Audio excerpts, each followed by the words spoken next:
दोस्तों आज मैं आप लोगों को सुनाने वाला हूँ खौफ की रात पार्ट 3, जो कि लास्ट पार्ट है।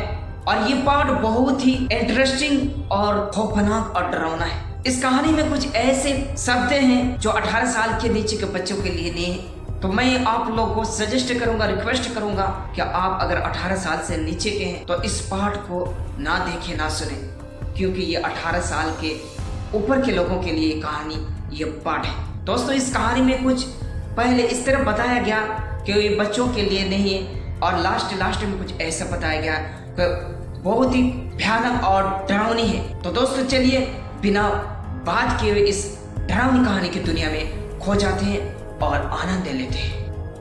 खौफ की रात पार्ट 3। रेखा ये सोच ही रही थी कि तभी उसके कमरे पर आहट हुए और किसी ने उसके कमरे का दरवाजा खोला। ये और कोई नहीं, ठाकुर सुमेर सिंह था। उसे देखकर रेखा ने कहा, क्या किया हमने, क्यों हमको यहाँ कैद रखा है, छोड़ दो हमें प्लीज। ठाकुर सुमेर सिंह ने हंसी का एक कहा लगाया और कहा, तुमने कुछ नहीं किया है, तुम्हारे इस सूरत ने किया, जो भी किया है मैं इस सूरत पर मर मिटा हूँ, और ये जिसमें मुझे रात को सोने नहीं देता है। इसे पाने की लालसा दिन व दिन बढ़ती ही जा रही है। किसी भी कीमत पर मैं तुम्हें अपना बनाना चाहता हूँ रेखा, तुम मेरी हो जाओ, रानी बनाकर रखूंगा तुमको। ये सुनकर रेखा की रूह कांप जाती है कि पता नहीं ये शैतान मेरे साथ क्या करेगा, पर फिर भी वो हिम्मत करके कहती है, नहीं ऐसा कभी नहीं होगा, मैं किसी और को अपना मान चुकी हूँ और उसी की होकर रहूंगी, तुम मुझे कभी भी नहीं पा सकोगे। पर सुमेर सिंह पता नहीं आज क्या सोच कर आया, उसके मन में कुछ गलत चल रहा था जो रेखा और महेंद्र के लिए बहुत बुरा था। उसने रेखा की बात को अनसुना करते हुए कहा, क्या तुमने अपने महेंद्र को देखना नहीं चाहती हो? रेखा ने कहा, हाँ मुझे ले चलो उसके पास प्लीज। सुमेर सिंह ने कहा, ठीक है आओ मेरे पीछे। रेखा उसके पीछे पीछे चलती। सुमेर सिंह एक कमरे के सामने आकर रुक गया। उसने कमरे का दरवाजा खोलते हुए कहा, अंदर आ जाओ, तुम्हारा महेंद्र यही है। रेखा सुमेर सिंह के पीछे उस कमरे में घुस गई। अंदर जाकर रेखा ने देखा कि कमरा अंदर पूरी तरह से सजा हुआ है, जैसे किसी की सुहागरात हो। रेखा का दिल एक भयानक अनहोनी की शंका से अंदर तक कांप गया। उसने पीछे मुड़कर सुमेर सिंह से कुछ कहना चाहा, पर ये देखकर हैरान रह गई कि तब तक सुमेर सिंह कमरे का दरवाजा बंद कर चुका था। ये देखकर रेखा ने कहा, ये क्या कर रहे हो? सुमेर सिंह ने कहा, जाने मन आज हमारी तुम्हारी सुहागरात है, आज हम तुम आनंद के सागर में गोते लगाएंगे। रेखा ने हाथ जोड़ते हुए कहा, नहीं प्लीज मुझे छोड़ दो। पर ठाकुर सुमेर सिंह ने उसकी एक ना सुनी, उसकी बाह पकड़कर उसे बिस्तर पर फेंक दिया। रेखा उसका भरपूर विरोध कर रही थी, पर सुमेर सिंह के सामने उसकी एक ना चले। ठाकुर सुमेर सिंह ने उसके तन के वस्त्र को प्याज के छिलके की तरह एक एक करके उससे अलग कर दिया। रेखा का यौवन देखकर सुमेर सिंह पागल सा हो गया। वो बिना देर किए उस पर सवार हो गया। वो कभी उसके गालों को कुत्ते की तरह भभोड़ता, तो कभी उसके यौवन के पहाड़ियों को अपने हाथों से मसलता, और फिर उसने भी अपने वस्त्र को अपने तन से जुदा कर दिया और रेखा के दोनों टांगों के माध्यम अगर उसने अपना अधिकार रेखा पर जमा कर लिया। रेखा दर्द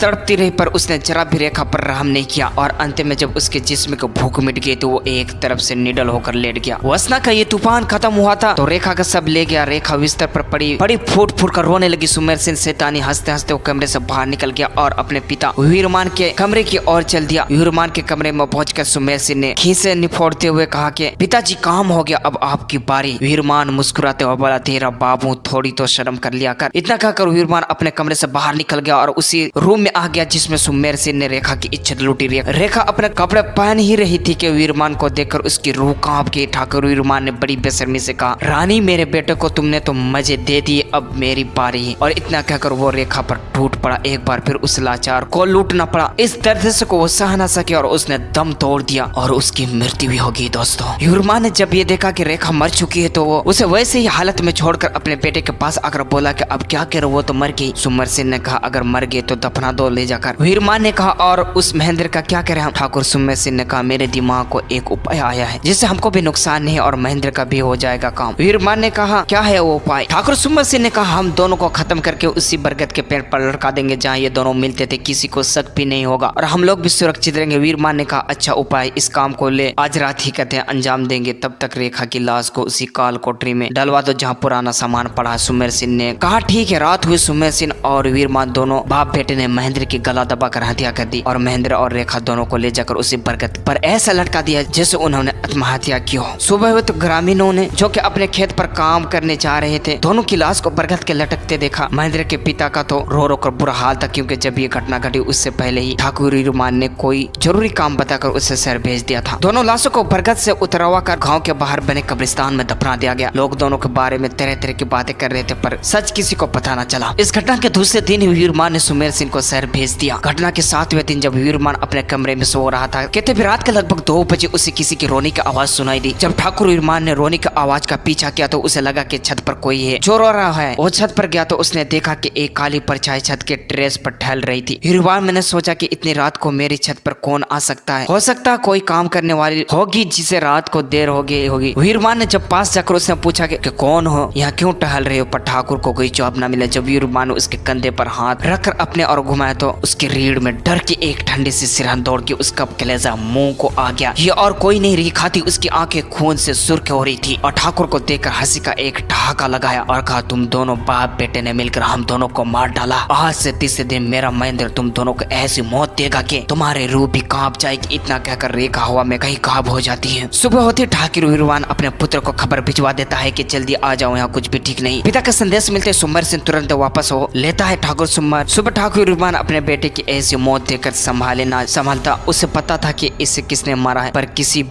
फिर भी वो चुप था, क्योंकि वो अगर अपने बेटे की मौत का राज खोलता तो उसका भी राज खुल जाता। वो चुपचाप अपने दिल पर पत्थर रखकर अपने बेटे का अंतिम संस्कार कर देता है और अपनी हवेली पर आकर अपने बेटे की मौत का शोक मनाता है। आज अमावस्या की रात है। काली रात को चींटियों भेड़ों की रोने की आवाज आ रही है। ठाकुर वीरमान का दिल आज बहुत तेजी से धड़क रहा है, क्योंकि आज ही रेखा ने कहा था कि दोनों बाप बेटे मारे जाओगे। बेटे को तो वीरमान खो चुका, अब उसकी बारी। वो अपने बिस्तर पर इधर से उधर करवट बदल रहा। हवेली के पास से एक दो कुत्ते की रोने की आवाज और दूर से आती भेड़े की आवाज से उसका दिल कांप रहा है। रात के 1 बजे ठाकुर को अपने कमरे पर किसी की आहट महसूस होती है। वो उठकर कमरे का दरवाजा खोलता है और टॉर्च जलाकर देखता है, पर दरवाजे पर कोई नहीं होता। वो जब वापस मुड़ता है तो उसे महसूस होता है कि दीवार पर कुछ रेंग रहा है। जब वो दीवार पर टॉर्च जलाकर देखता है तो उसके दिल में खौफ की लहर दौड़ जाती है। दीवार पर जो वो देखता वो और कोई नहीं, रेखा की लाश थी जो दीवार पर रेंग रही थी। ये देखकर वो दरवाजे की तरफ मुड़ता है, पर जैसे ही वो मुड़ता है उसके सामने वही दैत्य आ जाता है जिसने उसके बेटे की हत्या की थी। वो और कोई नहीं, महेंद्र था। महेंद्र का मुर्दा जिसमें ठाकुर वीरमान को हवा में उछाल देता और हवा में ही उसके 2 टुकड़े कर देता है। मांस और खून पूरे कमरे में इधर उधर बिखर जाता है। इस प्रकार दोनों बाप बेटे की करतूत का फल उन्हें मिल जाता है और इधर दोनों की रूह आपस में मिलकर हवा में लीन हो जाती है। अपने पीछे लोगों के लिए बहुत सारे सवाल छोड़ जाती है कि दोनों बाप बेटों की किसने मारा और क्यों मारा। तो दोस्तों समाप्त होगी कहानी। दोस्तों मैं उम्मीद करता हूँ कि आपको खौफ की रात की कहानी अच्छी लगी। अगर अच्छी लगी तो अपने प्यारे हाथों से वीडियो को लाइक करके चैनल को सब्सक्राइब फॉलो करके कमेंट में अपना राय दें। तब तक के लिए दोस्तों टाटा बाय बाय। मिलते हैं किसी और खौफनाक डरावनी कहानी में।